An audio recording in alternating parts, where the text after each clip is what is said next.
I'm Amy Klewitz and welcome to The Wedding Common, a creative network for all things weddings. Wedding photographers are one of the most important vendors for your wedding. Finding the right wedding photographer is important as they're going to capture long-lasting memories on your special day. Now, while you should absolutely live in the moments as they happen and just truly enjoy your wedding, when all is said and done, you're going to be looking at those photos for a lifetime. So it's important to hire a professional wedding photographer who knows how to take the best wedding photos. There are lots of ways of finding a wedding photographer and lots of questions to ask them. So fortunately, you've come to the right place, as I'm going to ask them all for you. So joining us today is Tatiana Valerie, owner of Art Vesta Studio. I am so excited about this episode because it's our own Tatiana who helps produce this show. Welcome. Thank you so much for being here. I'm super excited to talk wedding photography. I'm so excited to be here today. Yeah. Tell us a little bit about Art Vesta Studio, how long you've been around. Absolutely. Art Vesta Studio is a media production company located in New York City. We've specialized in weddings and events for the past 16 years. It's a long time. It's a long time. You've probably seen it all. We've all seen it all. We've seen a lot. Yes, we've seen a lot. But you know what? I enjoy every minute of it. Yeah, absolutely. What do you feel like makes a good wedding photographer? I believe that a good wedding photographer has to have, first and foremost, artistic talent. Yeah. Because without that, you're just a person with a camera who captures the flow of the day. That's very true. You know, especially with all the camera phones these days, everyone thinks they're a photographer. Exactly. Which, no offense, so do I, but obviously I am not a professional photographer. I am not trained in this. So, okay, that's really important. That's definitely one good quality. Because I think a good wedding photographer has to have that quality when they anticipate and feel the right moment, and they know how to capture. Mm-hmm. Sometimes a second before or a second after is too early or too late. It needs to be that perfect moment. Right. The technical skills that a wedding photographer has, they help to capture that moment perfectly, in perfect light, in perfect composition. Because it's not just like any other photography, right? Right, absolutely. Weddings are very emotional. And my goal is to capture a wedding in a sense that when the couple looks at their wedding pictures, they relive their wedding day. They get immersed into those feelings, into those moments. They feel it, and I want them to even maybe, shed a tear because they get emotional. So this is so silly because I just got chills, and I've known Tatiana a really long time, and I've actually I haven't heard this before, but that's really beautiful. I will be your paparazzi for the day. Yeah. Yeah. So and I kind of need to know what the dynamic of your family, of you and your significant other, so I could capture the precise moments that are important for you and then make you who you are. Great. Yeah. So those, I guess, artistic talent, technical skills, and very, very important. I think project management skills are so important because, right? Yes. Weddings are very structured. Behind all the ruffles and emotions of a wedding day, there is a very strict timeline, actually, where the couple needs to be ready by a certain time. The ceremony starts at a certain time. Sometimes weddings run a little bit behind, and it is completely my job to not let you feel that stress of being behind, running behind. I think that planning is everything. Your job is just to enjoy yourself, enjoy your day. And my job is to capture all the pictures that we planned. Which is also very important. So a good project management skills are a must for a wedding photographer. And number 4, I would say people skills. The bride and groom or the couple need to be, it's all about them. It's their day. Yeah, absolutely. And I need to be their shadow, and it's my job to figure out how to take the best shots and to stay out of your way and to make everyone feel comfortable, including my crew. But get those special shots anyway, regardless. Great. So if you like a photographer's style, reach out to them via email, send a question about their availability, what you're looking for. What should the initial email include? Well, I would say your venue, because it depends how far the travel needs to be. It is important. The date, time, how many guests. It helps. It's not crucial, but it helps to know how big the wedding is, where it's taking place and when.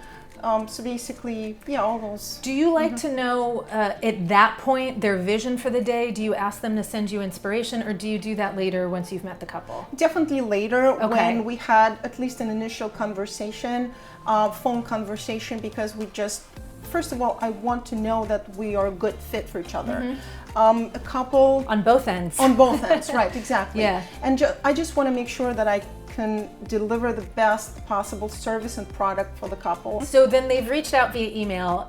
Let's say they're like, okay, Tatiana's great.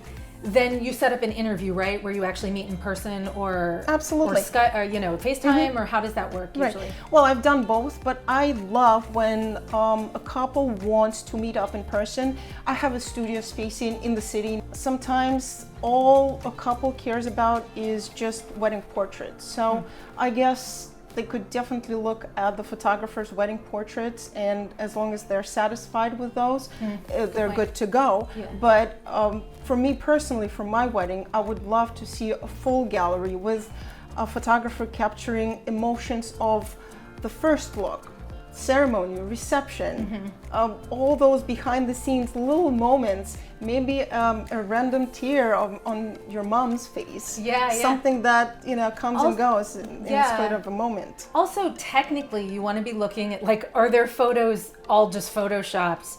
Or is the lighting good, and are they in focus? Right. Things like, so you want to look at the emotion they're capturing, but you also want to look at like a technical aspect of the photographer. To me, it goes without saying that pictures need to be sharp in good light. That's beyond camera even phone. all the basics. Yes, pictures need to be well framed, well lit, sharp, creative. I'm jumping around a little bit too, but on that note, most photographers can capture multiple styles, right? They can capture the portrait style, they can capture like the journalistic style. They can do multiple things, am I right? Absolutely. If there's something specific you're looking for, but I want to, a very posed look for my family, but I want journalistic for something else. Can you talk to that a little bit? Yes, and I think it's a very good point to discuss with your photographer, because some photographers are totally fine with mixing those styles, and some photographers have their own set way of doing things. So some photographers would insist on posing the couple and the families just to make sure that all pictures look perfect to their liking. But there are photographers who are flexible, and they would probably pose, such as myself as a photographer, I would pose your families and make sure that everyone looks good in the pictures, because after all, they're not professional models. They don't really know what looks good, and it's my job to be your mirror. Some people actually don't know that part of a photographer's job is actually knowing how to pose people. Because like you said, yes, we're not all professional models and know the right angles and the camera and whatever. Instagram doesn't count. Right. So that is important with working photographers, seeing their composition of how they pose people. Yes, absolutely. And I think that especially during that family photo session segment, guests and family members do need a little bit of guidance from a photographer, just to make sure that everything moves quickly, smoothly, and everyone looks their best. But I love capturing a couple's emotions. So I may start with posing just a little tiny bit, and then we would just go from there. I would love to capture couples' natural interactions, but first I will make sure that they look good, the pose itself looks good, and then we kind of go from there. Yeah. Exactly, and capture natural flow. That's how I get the best of both worlds. So you've emailed, you've met, they're like, oh my God, I love Tatiana's work.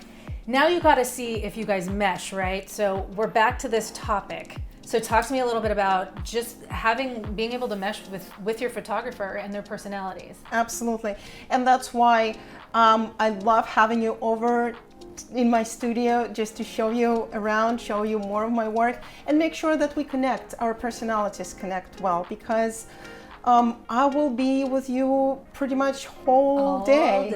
Night. Yeah, I will be with you all day and all night. Not even your mom and dad will be with you as much as I will be by your side. You are the shadow. Exactly. So you need to make sure that you are comfortable with me and I need to make sure that I know enough about you. You need to hire a photographer who is very aware of social graces, but is aggressive enough to capture those moments and get in there without annoying everyone, right? Absolutely. I know from my own experience, being a hair and makeup artist, the photographer comes in after me as the order of the day, and I am on my own time schedule trying to get everyone done, and the photographer comes in like it's their wedding.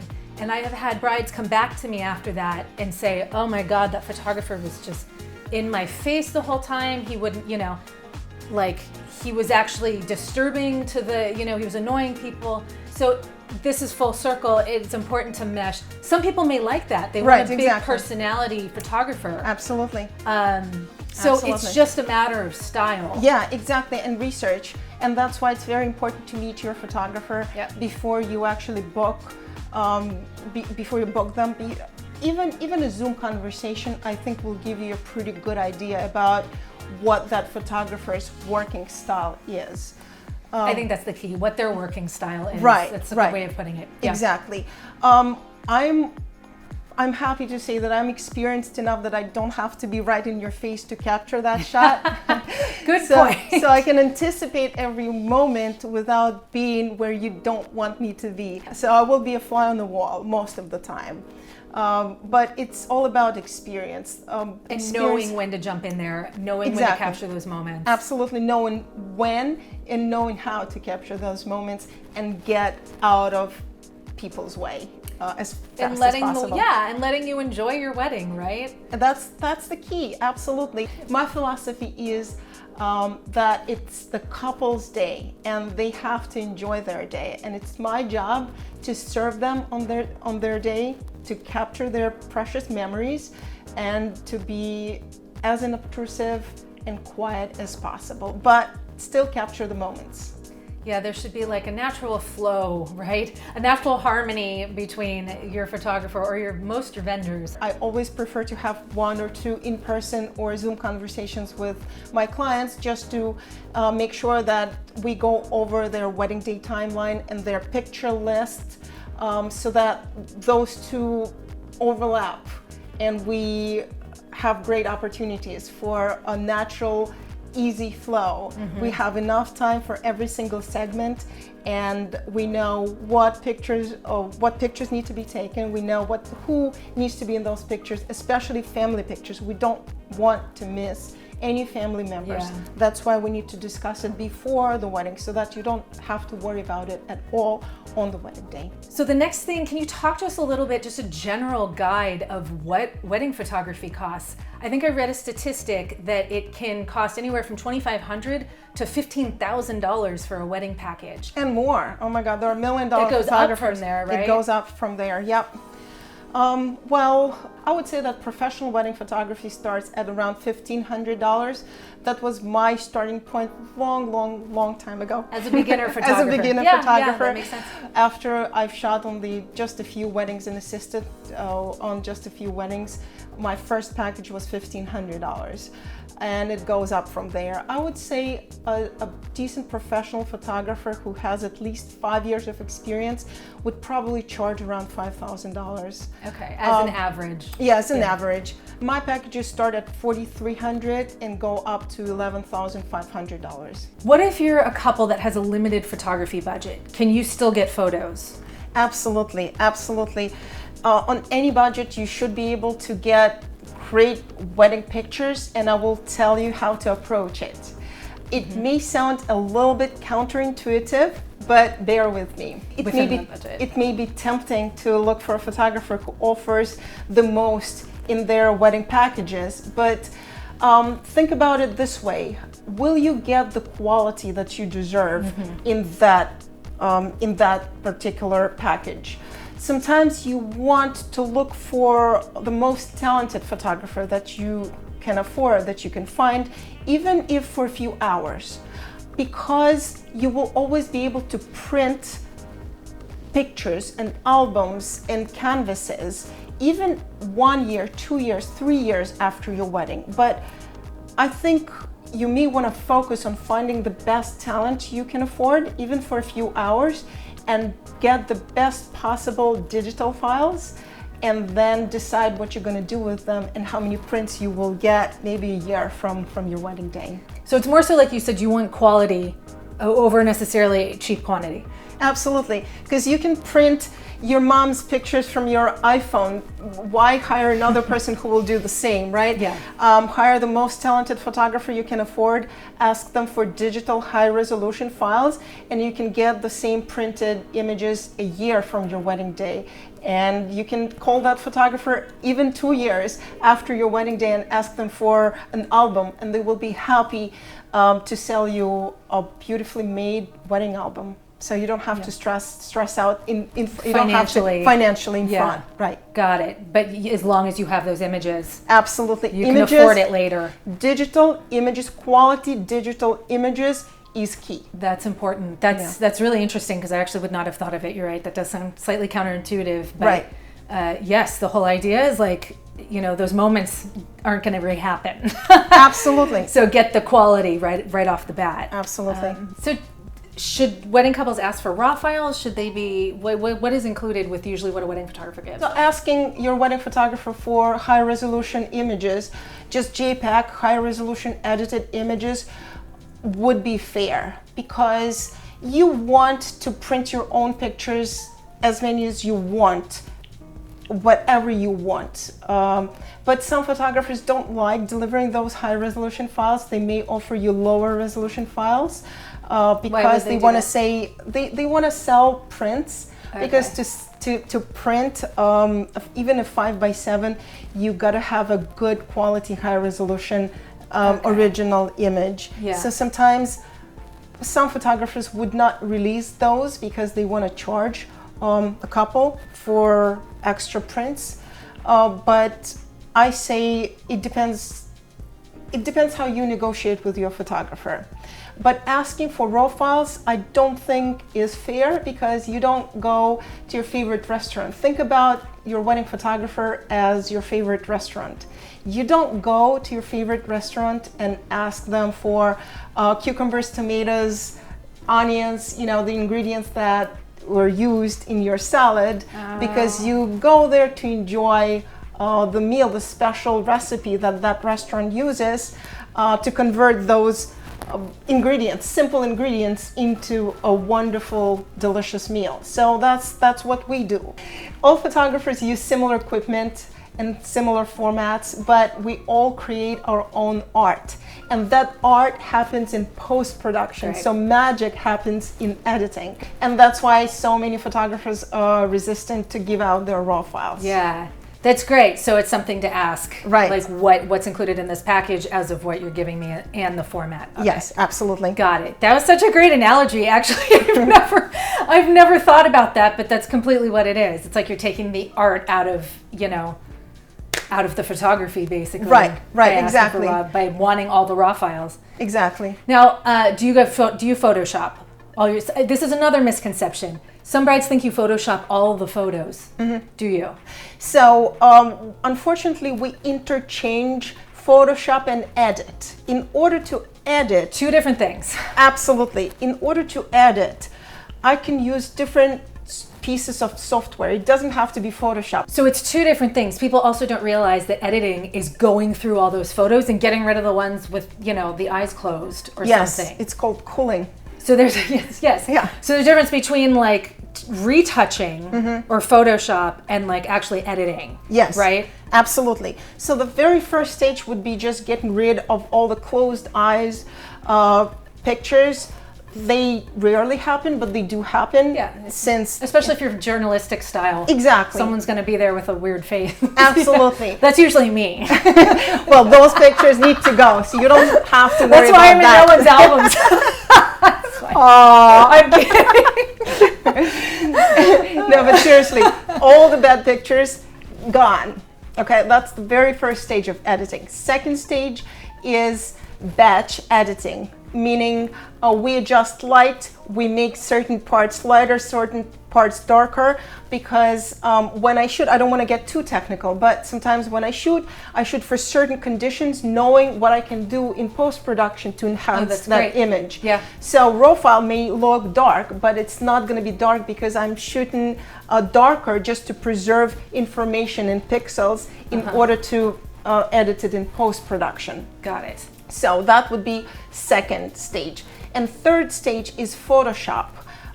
Sometimes I use it, sometimes I don't, it depends, but Photoshop is not used for batch editing. You cannot edit 1,000 pictures in Photoshop, or it will take probably 3 years. Then you'll never get your photos. Exactly. But you usually end up retouching a few as part of the package, right? Yes, absolutely. Okay. Absolutely. Just so there's an expectation for wedding couples. Right, absolutely. I don't want pictures to look too artificial. It's not my style. But if there's a pimple that the bride wants me to remove, I will definitely take care of it. Sometimes it happens, and I don't want you to be stressed out about that pimple. We'll take care of it. Photoshop is a very advanced form of retouching, but editing, I use Lightroom and other applications that help me reduce redness, even out skin tones, make skies sometimes darker, just basic adjustments that do not require of very, very advanced degrees. Yeah, it just enhances the photo a little bit. Yeah, great. So let's talk about, we had talked about it briefly before, the prep for the day. And this comes full circle to time management, right? Right. What should wedding couples, what info should they be giving you? Well, the wedding day timeline is super important. I need to know at what time you want me to start your photo session. I need to know how many guests you're expecting, how many people are on your family photo session list, because I need to know how much time we will need for that family photo session segment. And I know this as a hair and makeup artist and being in the wedding industry, we always allot a little bit more time. Right. Because there's, who knows, there is something that may happen that may put you a little bit behind, so you got to allow a little bit more time to keep you on time. Absolutely. That's why it's very important for me to have your wedding day timeline and then make it even more specific, right? Yeah. Each block, I write down pretty much every half an hour what's happening every half an hour of your wedding day, and it's just for my crew, for myself and my crew, just to make sure that we have everything covered and we have some room to wiggle if something doesn't go perfectly. Yeah, and this is also the time for family etiquette, right? To let your photographer know if there are divorced parents. Absolutely. If there are friends who don't get along, so that this, again, with the smooth flow of the day. Absolutely. You're not putting a bad situation together in a photo. Absolutely, and it's also very important to think about your elderly family members, because we would prefer to take pictures of them first, just to make sure that we're not stressing them out too much, or kids. Yeah. I like to structure my family photo sessions in the way that most vulnerable people are taken care of first, and then we photograph everybody else. Yeah, and I also think it's really important at this point to let your photographer do their job. We've talked about this before with other vendors. It's important not to micromanage your photographer. I know I've had a couple other photographer colleagues who have had wedding couples who, to the T and to the minute, want to micromanage what happens. But that's really, again, taking the art and why you're hiring this person. Right, absolutely. You got to trust your photographer that they know how to manage this timeline, and it's going to go smoothly and it's going to work, right? Absolutely. I say if you have any questions, concerns, or preferences, please share with your photographer before your wedding day, just to make sure that they have all the information necessary to make the right decisions at the right moment. But on the day of, I don't think it's the best idea to actually interfere with the flow of and flow of the day, and just trust your photographer to do absolutely. that. I'm sure you've had clients who are like, no, I want it this way, and you're like, from experience, I know that that's not going to work. Am I right? Well, it makes my life a little bit harder, because I will have to do it your way and then do it my way anyway. I will try to accommodate as many requests as possible, but it will be extremely stressful. But as of the mechanics of the day, trust your photographer. Absolutely. Trust your vendors in general. If you don't trust them, then don't hire them for your wedding. Your wedding day is so important. It's one and only, and you know, it's such an important day of your life. So choose wisely and do as much research as possible before the day. Yeah, and then let us work our magic. Exactly, because we do it every weekend. Yep, every weekend. So that's what we do. So they have hired you and you guys have made the schedule, and then you go out and work your magic. You're going to trust your photographer on everything that happens. And really the goal is just to enjoy your day, right? Absolutely. Enjoy your wedding day. You know, that seems to be a common theme with a lot of the vendors we've been interviewing, and on personal levels. It's like, we just want you to be happy and enjoy your day. Right, so exactly. We'll do the rest. You or help you, whatever that's saying. Yeah, and we'll do the rest. That's why we are called wedding professionals for a very good reason. Yeah, That's exactly. what we do. Great. Well, this has been super informative. I really hope this has been informative for you. If you have any questions, please hit us up. We would be happy to answer any questions about anything, specifically photography or any other vendors. We have access to a wide range of vendors. And be sure to subscribe to our channel. I know you want to support. Click that link below. Please. Yeah. We would love any support and any love you got. And we will see you next time. Bye, guys.